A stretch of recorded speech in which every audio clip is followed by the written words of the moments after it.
Guys, when life feels unfair, it is so easy to blame other people or external things. Like, it's not my fault that I'm here, it's them. And honestly, a lot of times the world is unfair. But what if the real reason that we're stuck isn't anything out there, but it's in here? What if it's only our mindset? This way of thinking, like blaming and feeling sorry for ourselves, is called a victim mentality. It's a highly toxic mindset that ultimately just keeps us powerless.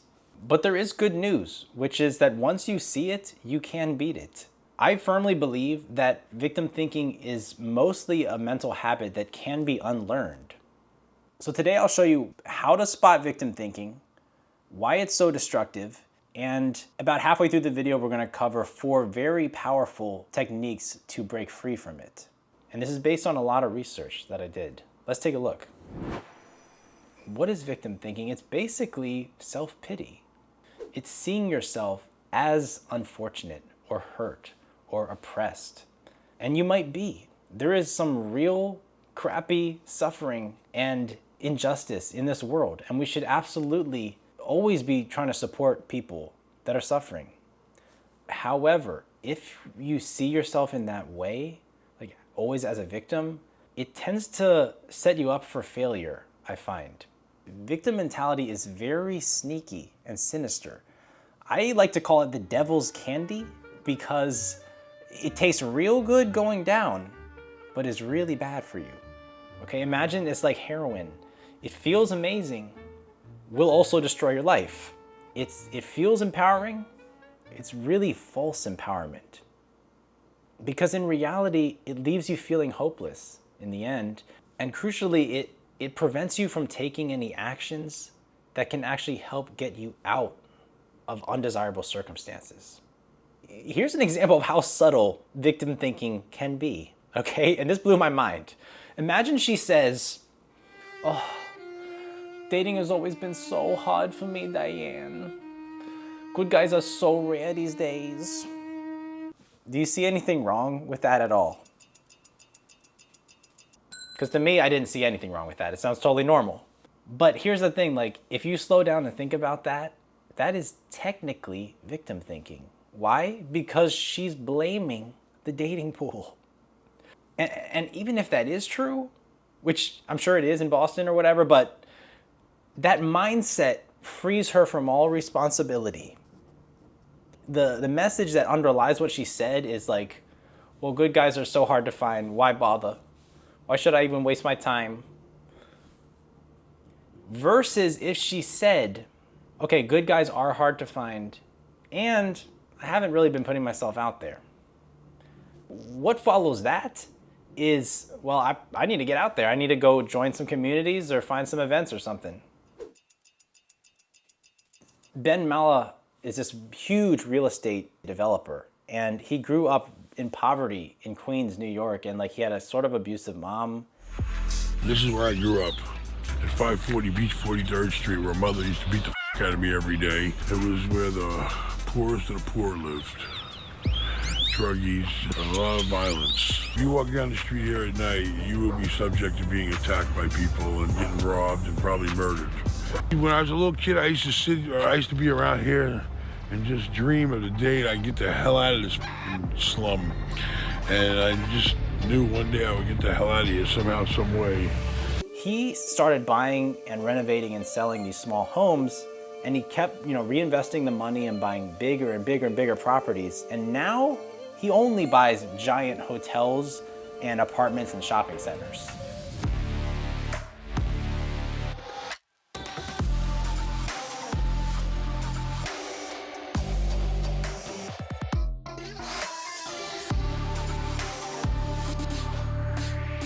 I would be cautious about obsessing over money to the level that he seems to do, but I've never heard him blame anyone or complain about his circumstances or anything. He's always saying, what can we do next? What can I do with what I have?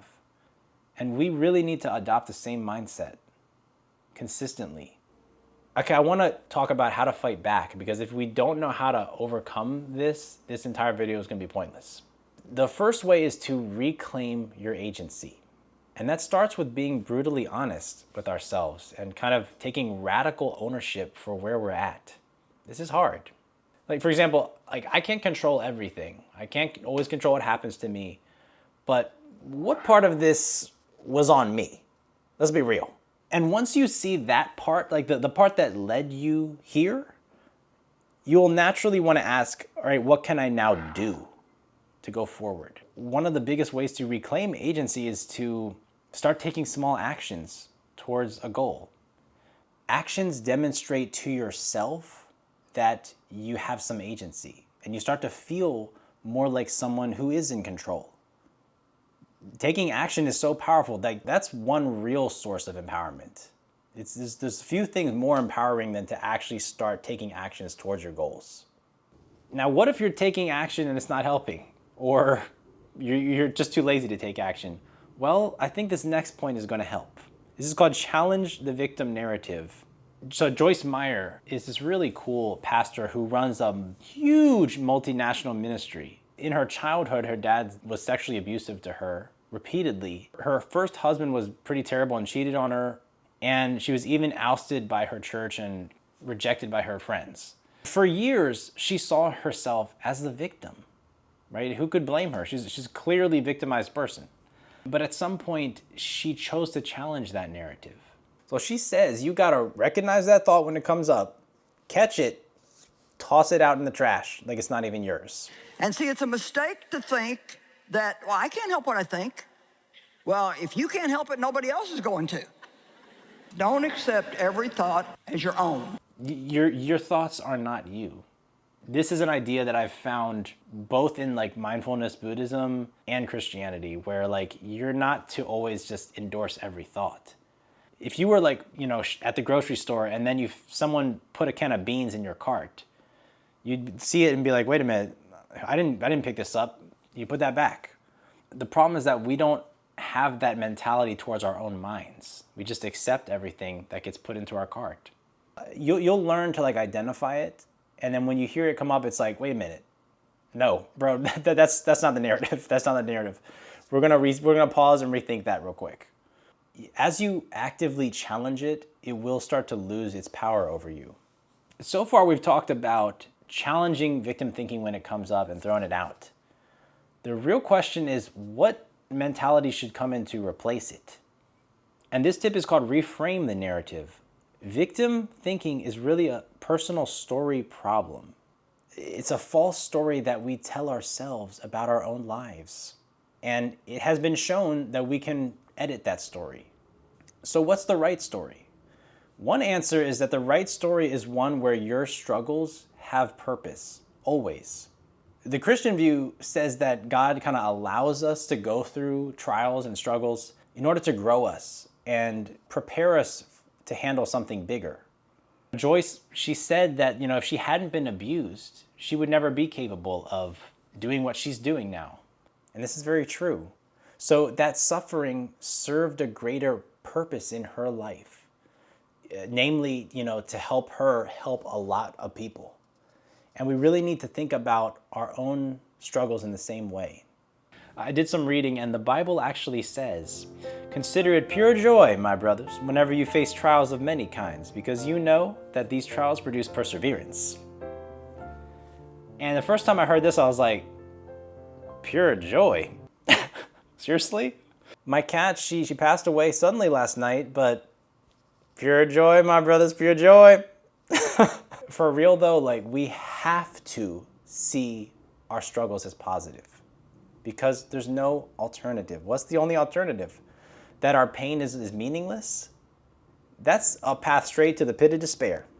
Earlier this year, I was traveling and I had a whole bunch of stuff stolen from me. I'm talking, imagine you came back to your house and all your furniture was gone.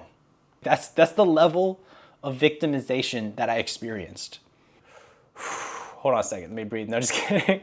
But I remember thinking, what positives can I see here?